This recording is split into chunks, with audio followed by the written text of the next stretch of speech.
I got a 2013 Chrysler 300 rear-wheel drive, 3.6L V6, black on black on black, beautiful car. It's my wife's. Okay, today we're gonna do the sway bar end links and we're gonna do the inner and outer tie rods. I got one side off. I'll show you how to put it back together. Then I'll take the other side off, and then I'll do the sway bar end links. Basically, when it comes to these, you know they're bad when there's just no resistance in them. That's the old outer tie rod. This connects to the knuckle on the tire. I'll show you where that goes a little later. So, should not move freely. I mean, it shouldn't look all pretty like that over 200,000 miles, but should be stiff.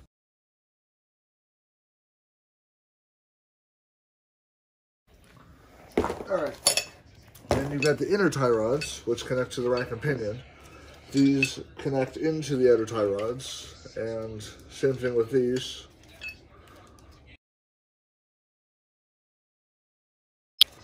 So they're supposed to be stiff. Joints are in the sockets, so they need to be stiff regardless. This side screws into the rack and pinion. I'll show you how to do that once I get under there. It's got a screw on here so that you can tighten it up when you screw it on to the outer tie rod. But basically, it screws in like this. You set the set screw to harden it up. This has the capability of screwing into this. That's how you adjust your alignments. When you screw it in this way, they come together. When you screw it this way, they spread apart. So that's how they do set the camber toe on the alignment. It's Sunday. My mind is in the clouds, so I apologize about that. So give me a second, and I'll show you how all this lines up, and then we'll show you how to set this, show you how this goes in the knuckle and all that good noise. Okay.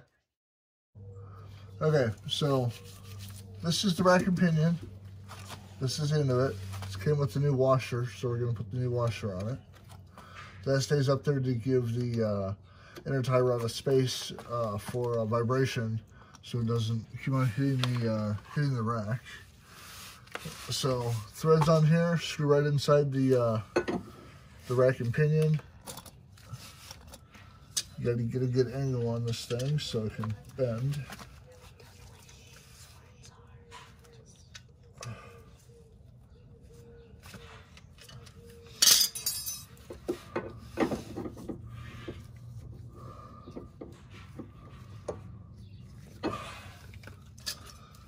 Getting this started is also super tricky, so make sure you have some patience before you attack this.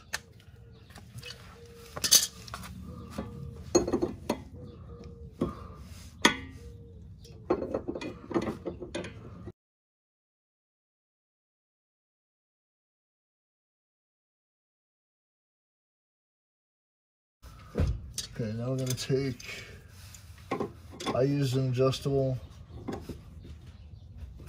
to tighten this down.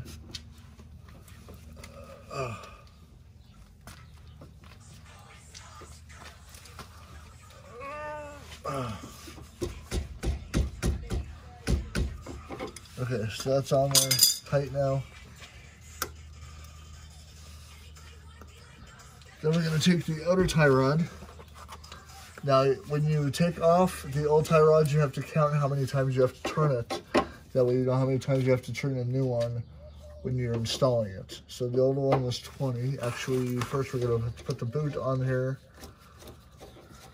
I apologize, I'm getting out of order a little bit. So take the nut off this. Put it somewhere where you're going to find it. Going to put the boot on.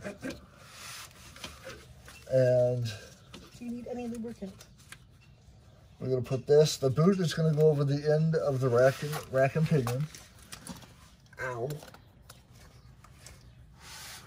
And then what I use after you take off the clamps is I use good old dandy zip ties.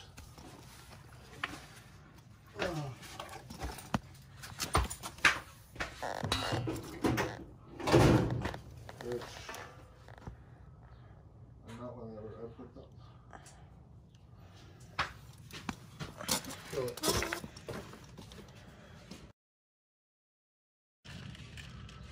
Okay, so I use a zip tie when I don't have a clip, which is not a big deal for the rack and pinion because there's not a whole lot of movement on here. On this side, it's fairly stationary.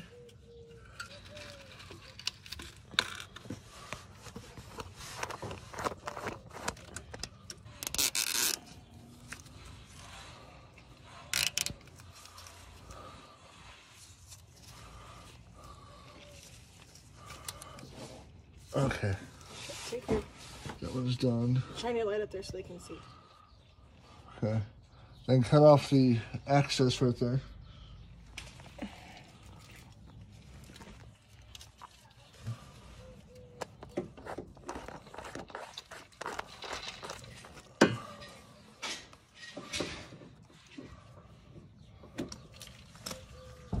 And then for the outer one, there's a little notch in the tie rod, or in the inner tie rod, where the outer boot sits. So you're gonna scoot it up there and it's gonna pop right into place. And then I'm gonna use a smaller, actually we have a clamp for this one, but you can use a tie rod for the outer one as well, or a zip tie for the outer one as well. Then you're gonna take that.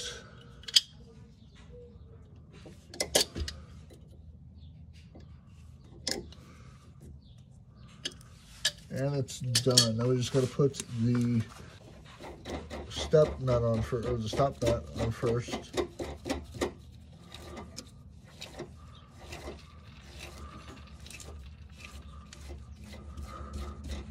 Outer tie rod on. Now this one's on 20 times, so we're going to.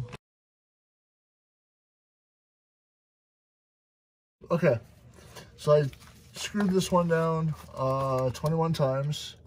It was 20. I decided to bring the left tire in just a thread, so we'll see how that responds because it's been wearing on the inside of the tire.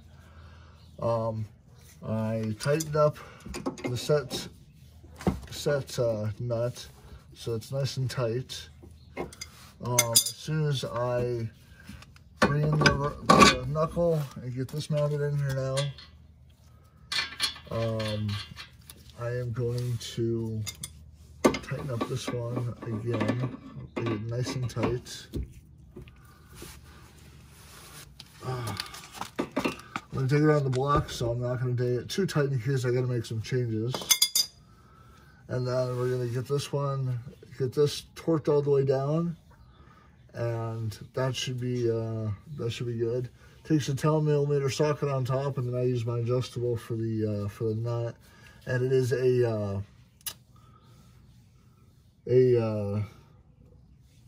sorry everybody, I'm having a brain fart. The thread, or the nuts with the Teflon inside them, I can't remember the name of it offhand. Self-stopping nut. There's a name for it, I just can't remember what it is. I apologize. So, but that's pretty much it. That's how you replace these. Yeah, but that's pretty much it. So, if you have any questions or comments, let me know, and I will respond to them as quick as I can. Hit the like button, hit the subscribe button. I got more videos to come. And we'll check you next time.